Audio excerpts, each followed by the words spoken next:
Hello, everyone, and welcome back to my YouTube channel. Yes, so this is the second series on the topic breaking the circle of emotional mismanagement in education.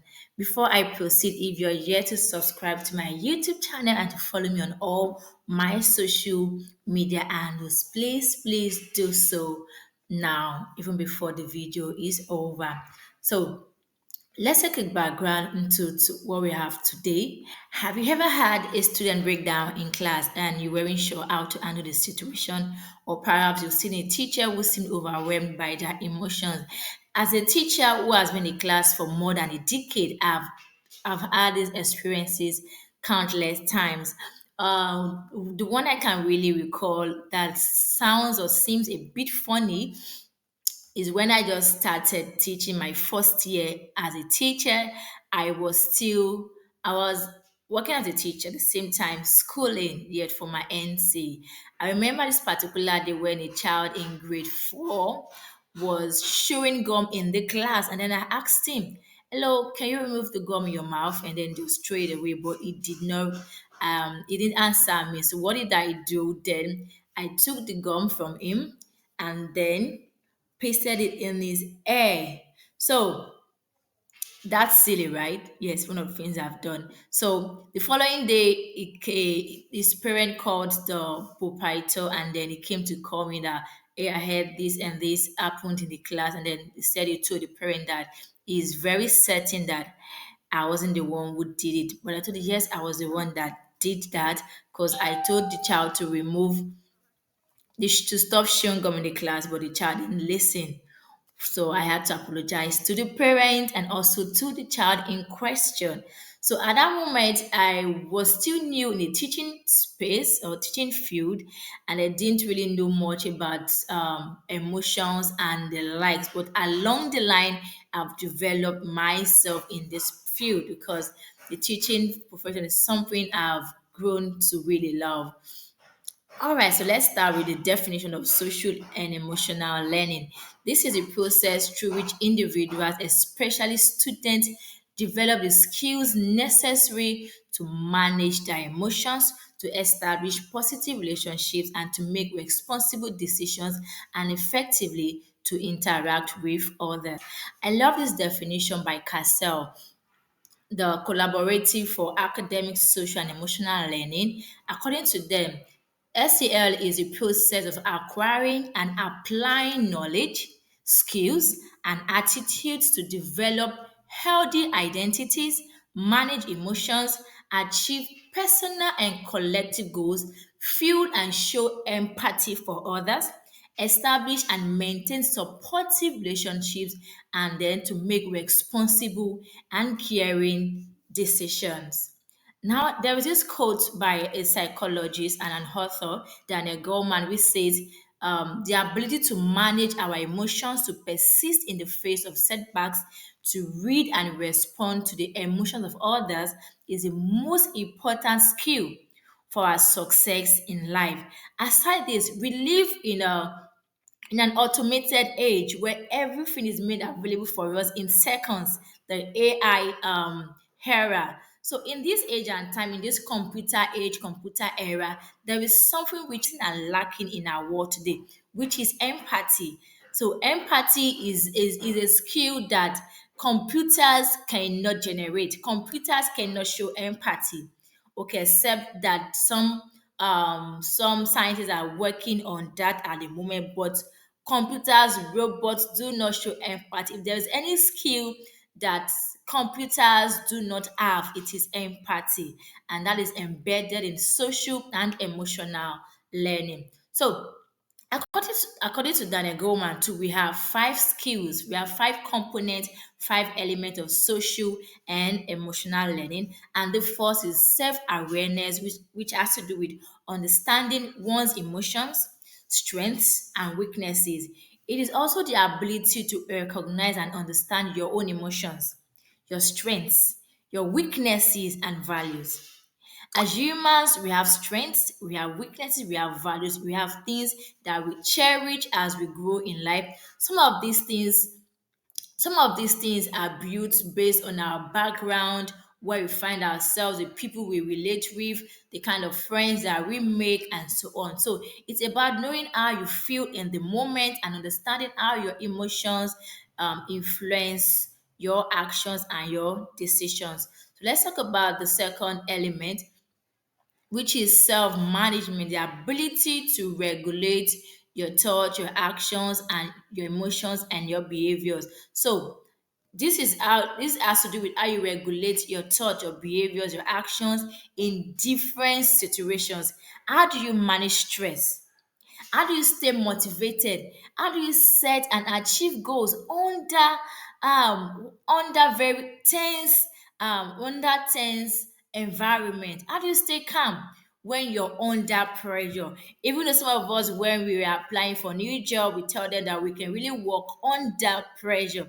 But when the reality sets in, then we know that really we can't really work on that tense pressure. So how do we manage all these emotions when we are tensed, when so many things are confronting us?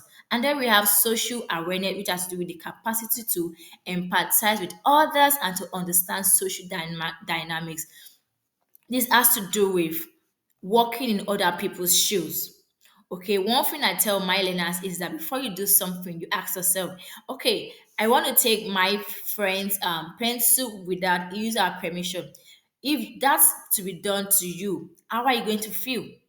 That's where empathy comes in. So empathy means that before I do something, I think about it. If such is done to me, how will I feel? If that same action is done to me, will I feel good about it? If I talk to somebody in a rude manner, how would I feel if I were to be in that person's shoes? If somebody falls down and then the person is being laughed at, if that is done to me, how will I feel? So social awareness, how to empathize with others and to understand social dynamics. Then we move to the fourth one, which is relationship skills. Relationship skills, the ability to build positive relationship with others, not just that, to communicate effectively, to work as a team, and to resolve conflict respectfully. This this is not only about amongst teachers. This is not just teacher students relationship, even teacher to teacher relationship. What about the leaders to the team member relationship? I've worked in a space whereby I can't just describe it. At the end of the day, I feel so sad. Sometimes I just feel less of myself because of the kind of leader I had. I had to go to a point I had to build myself up. Yes, I remember reading a book that said that is, I think, Zig Ziglar that said that is that people need your permission to make you feel less of yourself. That is being paraphrased. So after that, whatever any boss says or whatever they do, doesn't really tell much on me. The main thing is that I know the reason why I'm at that workplace at that time, and then I face my job squarely. So these skills help teachers to create strong connections with their students. If you have a class where where there is no strong connection between you and your student, learning is going to be difficult. The student will find it difficult to learn in your classroom. I remember a child in my who was once in my class who was always throwing tantrums. I heard about what it does in his previous classes, how he behaves with the teacher.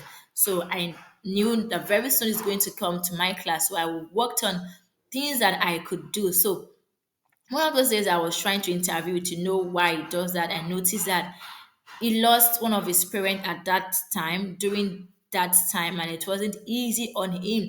He could not really express himself. The way he could express himself was just to be rude and all that. It was when I understood him and then I drew closer to him, and then I make sure that in the classroom everybody's is closer to him. Before he sits alone, doesn't like to mingle with other kids. But after them, we began to do things together that made him so find a learning interesting, and also things that made him to build connection or friendship with people in the class. And then the fifth, that's the last one, is social awareness, making choices that are respectful and ethical, considering both short and long term consequences. So whatever choices we make in the classroom today with our learners, they are not short term. I remember when I was in school, there are so many teachers that I can still remember now. I can remember my grade six teacher, how she treated me. Yes, I remember that the teaching skills, she solidified my teaching skills. I remember sometimes she would tell me, call me Funke, I need you to go to the chalkboard and write this short note on the board for the learners, for your friends. So started from grade six, I already started to teach. Okay, so I already started to teach from grade six. One of the things that my teacher saw in me that this girl has a potential to be a teacher, and then she was building that need to learn how to make choices that are respectful and ethical. Teachers, nothing stops us from saying sorry to our learners.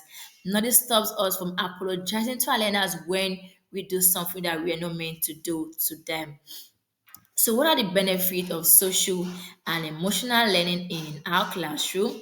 The first is that improved mental health and well-being for both learners, for both teachers and students. There are greater engagement and motivation in the classroom. We have improved academic performance as students, and they are better, more focused, and are able to manage stress, stronger relationships, and a sense of community among students and teachers. Just by bringing in empathy, imbibing empathy into my curriculum as a teacher, I've seen my learners' grade improved. There was a child in my class who started first time with from his previous class, he used to have like 40, 50%. But before first term was over, this boy moved to about 70%. Reason being, I introduced social and emotional learning where I introduced anti-bullying campaign in the classroom. I introduced what's it called, deep thinking. I introduced so many activities in the classroom at that period of time, which really brought make that boy to come out of his shells and was able to relate with his class with his mate. So let's look at real life example. One is a teacher who adopted SL strategies and found that the classroom became more collaborative with students showing higher levels of empathy and cooperation. Yes, one of the skills in 21st century is team building, problem solving. So when we have SL integrated in our lessons, it helps to what it helps our learners to be more collaborative. And then also it's school that integrated SL into its daily curriculum saw a reduction in bullying and a significant improvement in students' performance. One of the ways I've seen this up and the assembly every morning, every week we have a topic introduced.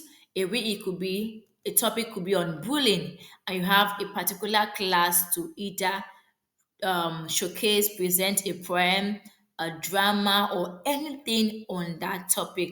So children learn best when they are being taught by people that they are in the same class with. Okay, so that has really helped in time past, and then practical application of SN in the classroom. You could start with reflection.